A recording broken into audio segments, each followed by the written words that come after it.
Maricopa County Attorney Bill Montgomery on the list of 7 candidates Governor Doug Ducey will consider to replace retiring Supreme Court Justice Scott Bales. Today, the commission, which vets the candidates, made its decision, leaving a controversial choice for Governor Ducey.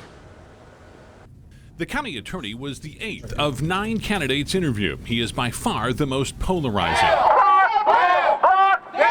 The ACLU, which staged a demonstration outside his office Thursday, submitted 1,000 public comments calling on the commission to disqualify Montgomery. We do believe that it is critical for any Supreme Court justice to be honest, to have integrity, and to also be someone who is capable of separating their personal bias from their policy decisions, and we don't believe he's proven himself to do that. The ACLU says, as county attorney, Montgomery's bias fueled mass incarceration and refused to provide legal assistance to same-sex couples seeking to adopt.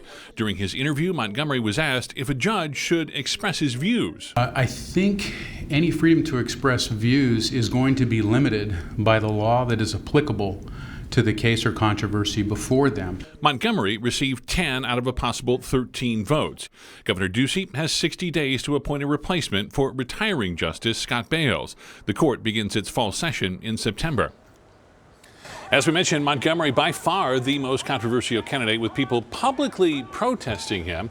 Joining us now is political consultant, former state lawmaker Stan Barnes, with some insights. Thanks for being here, Stan. You bet. Politically, for Governor Ducey, this would seem the most controversial choice, and this is a governor who has a reputation for making safe, or at least safer, choices. So why appoint Montgomery to the Supreme Court if that ultimately becomes the decision? What's in it for him? Yeah, I think that there's a couple ways to hit it, but one of the ways is this governor knows Bill Montgomery. And of course, we don't know right now if Bill Montgomery is actually going to get the appointment, but assuming he does, the governor has made no secret that he really likes Bill Montgomery as the county attorney in Maricopa County. They have some sort of kinship, a friendship, kind of a simpatico when it comes to political philosophy.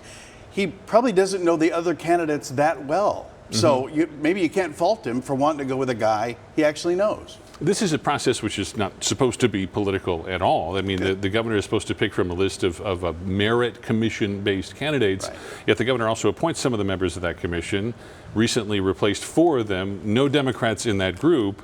Can we really say that this is a merit-based, apolitical commission right now? I think the short answer is yes. The more complicated answer is there's politics in everything when it comes to state government.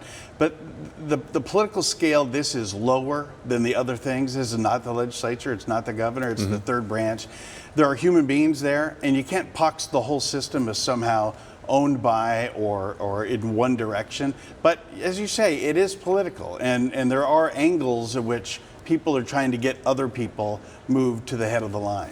Governor Ducey is certainly rumored to be somebody seeking the national stage. Yes. Is this, if he appoints Montgomery ultimately, is that perhaps a play for the more conservative end of the Republican Party? I think you could say, if you just flew in from Mars in a detached way, you could say this governor wants to be known as appointing a conservative Arizona Supreme Court. And in many venues politically, you get rewarded for that kind of thing. It's kind of a small version of what Donald Trump's doing at the Supreme Court level.